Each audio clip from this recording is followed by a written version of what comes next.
Hey guys, it's Troy and we are here in Lisbon in Portugal. Very beautiful place, very beautiful morning as well. So what I wanted to talk about in this video is how to have a good date and basically how to create the right kind of vibe on the date, all right? And this is something that I think a lot of guys struggle with, or certainly a lot of guys will ask about, because guys will go on these dates and the date will be very nice, very polite.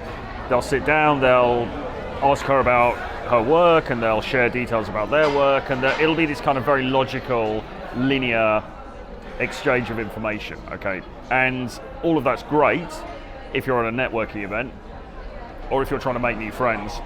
What it's not good at all, or not good for at all, is creating the necessary kind of sexual polarity that is required to kindle a romantic relationship. All right, that's kind of what it comes down to. We talk about social skills a lot on this channel. We talk about social skills in regard to dating.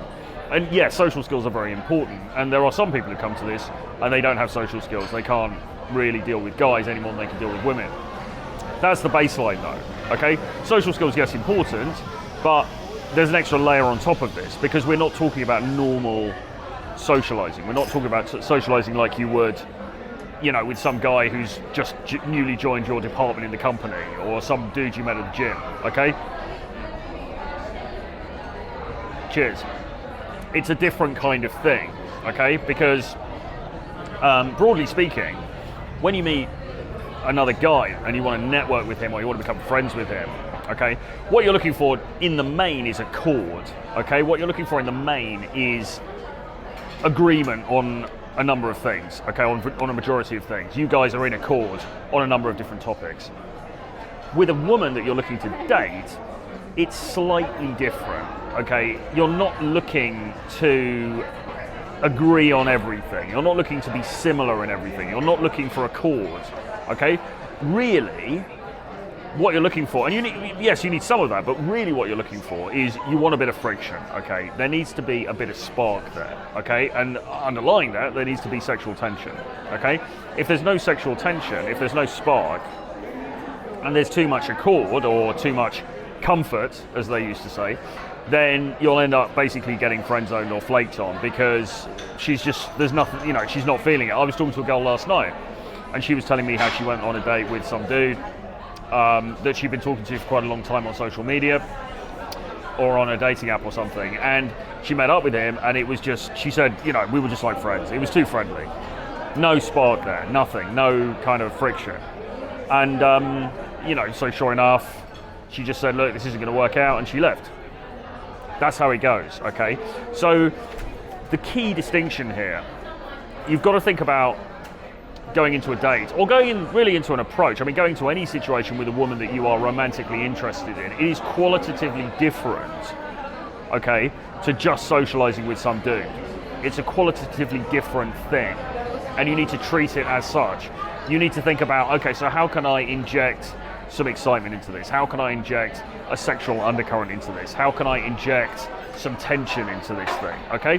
Now, not too much. I mean, with all of these things, it's nuanced, okay? You can go too far the other way, all right? You can be too sexual. You can say things that are crude, and that can, yes, of course, put her off, okay? Or you can say things that are too sexualized too early, all right, in a jarring manner, and that's going to put her off as well.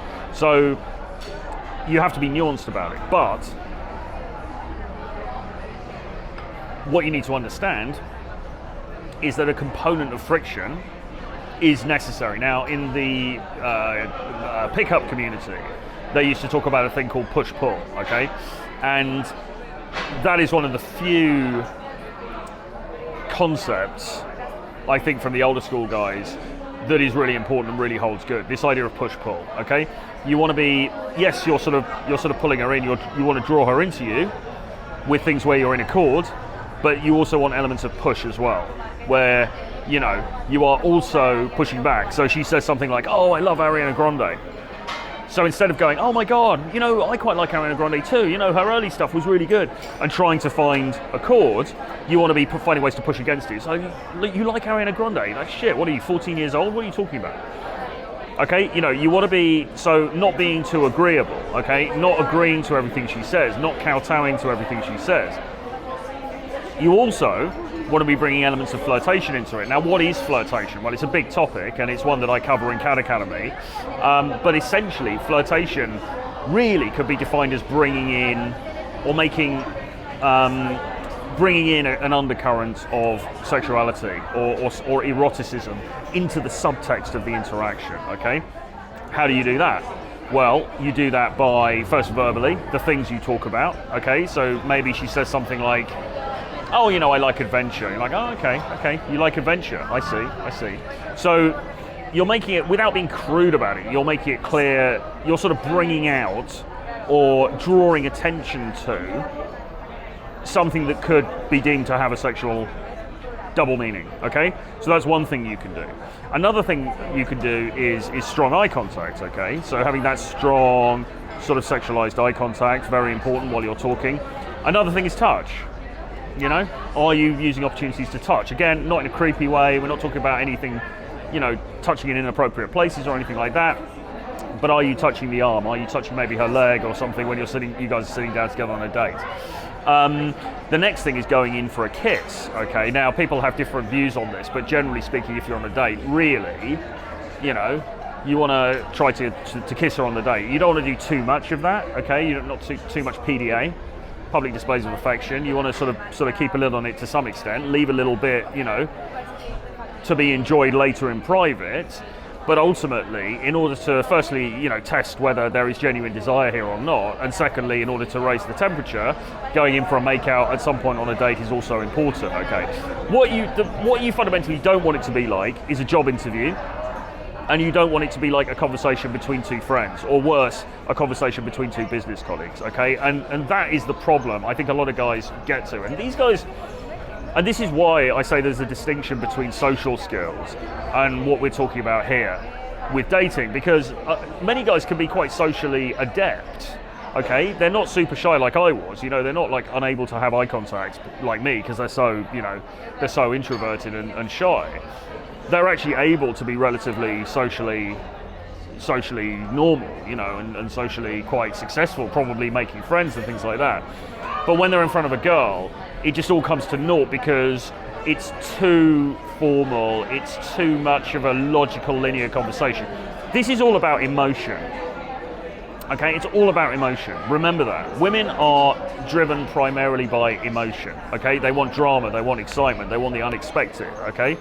They want the sexual, the sensual, all right? Are you bringing those things or not? If you're not, and you're talking about your, you know, master's in biochemical engineering and the steps that you took in order to get that, and you know, it's all very dry and it's very, it's kind of like your LinkedIn profile, then you're not winning any prizes. You're not going to be turning her on. I mean, she might be kind of interested. She might be like, okay, this guy's accomplished. She's got. You see, the other thing that guys I think do is they're aware that this is a value exchange, so they're aware that they need to show value, but they attempt to show value in a very logical, linear way by talking about their achievements. So I have this education, I have this career, I have moved to all of these different countries, I've done this, I've done that, I own this, I own that.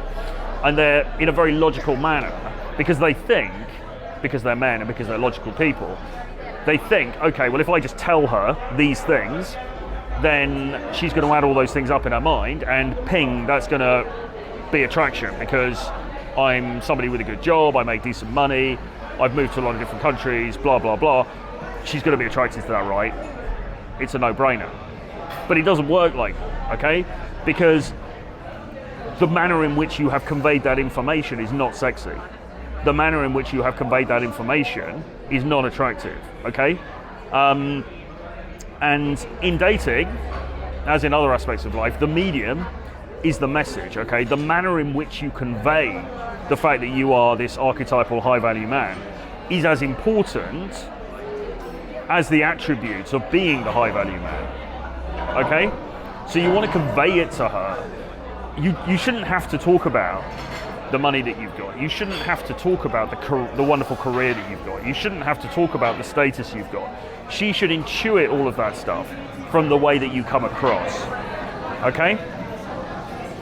And anyway, ultimately, the thing that's really going to excite her is not that stuff, actually. I mean, that stuff is great, and those are considerations, particularly if she's looking for something a bit longer term. You know, she's going to consider those things. Okay, so what am I signing up for here? But we're talking about raw attraction. In order to create visceral, fast attraction, okay, what's important? Well, it's the emotions, okay? And it's whether you're triggering those emotions or not that is the key thing. So look, some of this might be a little bit esoteric. I hope it makes sense. I hope it's been somewhat helpful. If you relate to this, or this is something you have problems with, put a comment in the description, in the comments below, and we can have a talk about it.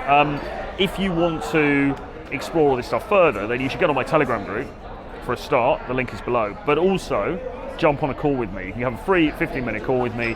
We can talk about your situation, and we can figure out, okay, so where do we go from here? Is there a way maybe we can work together in order to get you to where you want to be? What is the best strategy we can put in place? Okay? So, link for that below as well. Thanks for watching. Do subscribe to the channel. I'll see you guys again very soon. Bye-bye.